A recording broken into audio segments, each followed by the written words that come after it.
Halo, selamat pagi, selamat berjumpa kembali dengan Pak Pi Channel. Di video Pak Pi Channel kali ini, Pak Pi akan membahas tentang kejadian luar biasa di era COVID-19 ini, yaitu ribuan orang tua meracuni anak.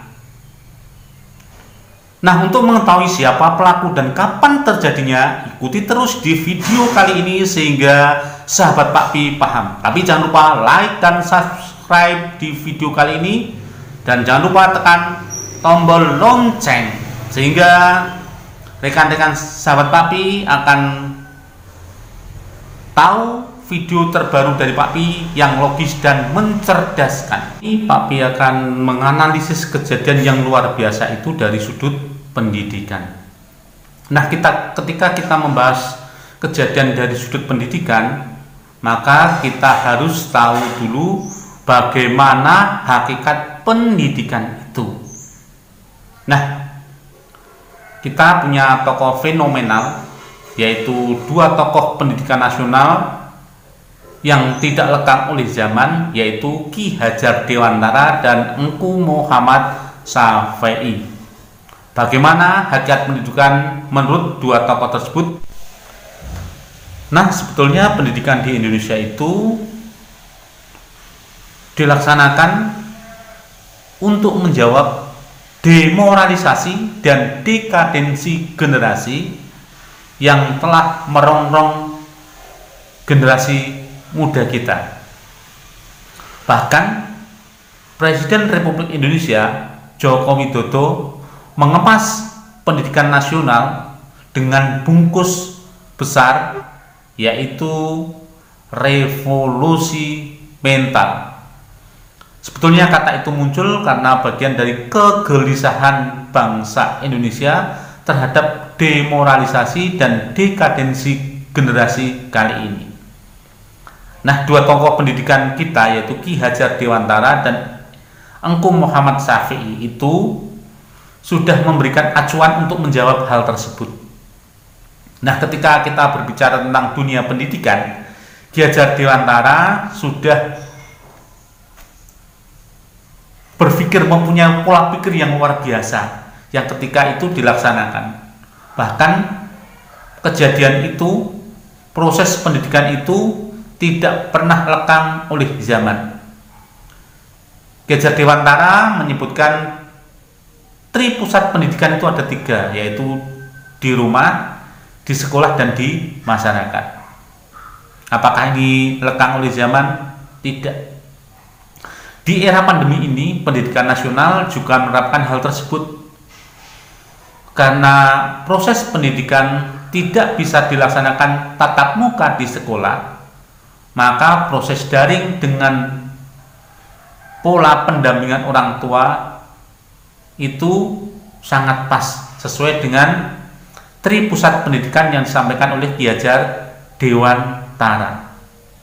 Nah, bagaimana proses pendampingan orang tua dalam pembelajaran anak di rumah? Maka Ki Hajar Dewantara menerapkan sistem pendidikan Among. Nah, ayo, sistem pendidikan Among itu apa dan bagaimana?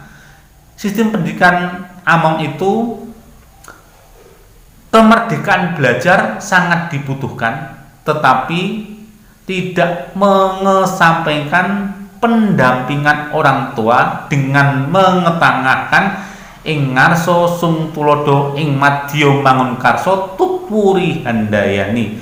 Ketika kita di depan memberikan contoh, ketika di tengah kita memberikan semangat, dan ketika kita berada di belakang kita harus memberikan dorongan.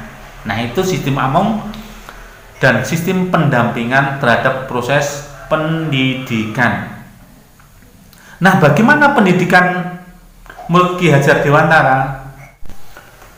Nah, pendidikan menurut Ki Hajar Dewantara itu harus mampu melibatkan seluruh bagian organ peserta didik atau anak kita, yaitu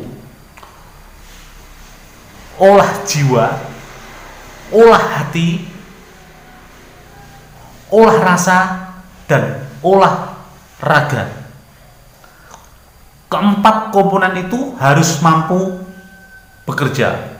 Bagaimana hatinya merasakan perasaan orang lain, bagaimana jiwanya kita itu memiliki jiwa yang sesuai dengan karakter bangsa Indonesia, bagaimana otak kita itu mampu berkembang yang luar biasa, dan bagaimana raga kita mempunyai raga yang sehat. Mens sana in corpore sano. Dengan harapan dalam raga yang sehat terdapat jiwa yang sehat. Bagaimana raganya mampu menopang seluruh aktivitas yang akan dilakukan untuk menuju tentang hakikat pendidikan, yaitu proses usaha sadar untuk membantu anak menuju kedewasaan. Jadi pendidikan itu sangat sederhana, membantu anak untuk mencapai kedewasaan dengan olah jiwa, olah rasa, olah hati, dan olah raga. Seluruhnya tuh menjadi satu kesatuan yang harus dimiliki oleh anak. Nah, ketika semua itu dilaksanakan, maka diharapkan anak punya tanggung jawab terhadap apa yang menjadi tanggung jawabnya. Kemudian mempunyai sikap ramah tamah, sopan santun, tenggang rasa, dan mempunyai jiwa yang mandiri. Yang paling mencengangkan tentang konsep pendidikan yang dilakukan oleh Engku Muhammad Syafi'i sangat sederhana, yaitu jangan harapkan buah pisang dari pohon mangga, tetapi jadikan pohon mangga itu menghasilkan buah yang manis, besar, dan sempurna. Maka jangan paksakan itik untuk terbang, tetapi latihlah itik itu dapat berenang dengan baik. Itu filsafat pendidikan yang disampaikan oleh tokoh pendidikan dari INS Kayu Tanam. Nah, jika pendidikan untuk anak kita itu ingin berhasil, maka siapapun yang terlibat berkaitan dengan pendidikan itu harus punya tanggung jawab yang sama. Maka revolusi mental untuk menjawab demoralisasi dan dekadensi generasi akan terwujud di pendidikan Indonesia. Nah, ketika pendidikan diterapkan dengan sistem Among dan lain sebagainya, yaitu memberikan kemerdekaan pedagogi tanpa hambatan dan tekanan dan lain sebagainya, maka pribadi akan tercipta dengan baik tanpa meracuni. Ketika falsafah pendidikan itu tidak diterapkan dengan menerapkan konsep yang keliru, justru kemampuan kognitif yang diagung-agungkan. Orang tua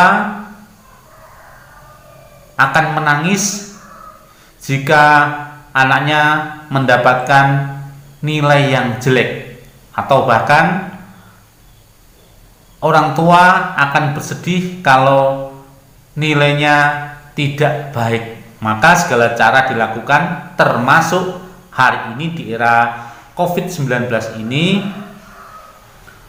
dengan mudahnya orang tua memberikan bantuan tanpa membimbing. Kapan itu terjadi? Ketika ujian akhir semester atau penilaian akhir semester ini terjadi, orang tuanya dengan bangga mengerjakan ulangan akhir semester ini tanpa melibatkan anak. Bahkan seluruh pekerjaan yang ditanggungjawabkan kepada anak, segalanya dan semuanya dikerjakan oleh guru pendamping, guru les, atau bahkan orang tua sendiri, dengan harapan nilai yang diperoleh anak-anak itu akan bagus. Sahabat Pak Pi yang baik hati, di proses pendidikan kali ini sebetulnya sangat sederhana sekali, yaitu ketika pandemi COVID-19 ini berlangsung, maka segalanya sudah diatur, termasuk kurikulum dan perangkat lainnya sudah disederhanakan. Yang paling penting adalah anak sehat, punya tanggung jawab, dan mampu mengerjakan sesuai dengan kemampuan sendiri dengan bimbingan orang-orang yang terlibat di sampingnya. Nah itu, maka kognitif, ilmu pengetahuan hanya berapa persen yang mendukung keberhasilan anak.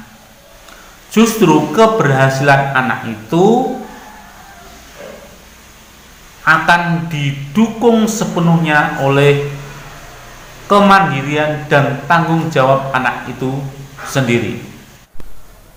Ternyata sahabat Pak Pi, anak-anak yang sukses itu bukan anak-anak yang sekolahnya ranking 1 atau ranking 2, tetapi anak yang sukses itu adalah anak yang punya semangat kerja yang tinggi, tanggung jawab, mandiri, dan sopan santun dengan akhlak-akhlak mulia. Itulah yang diperlukan dalam kehidupan anak-anak.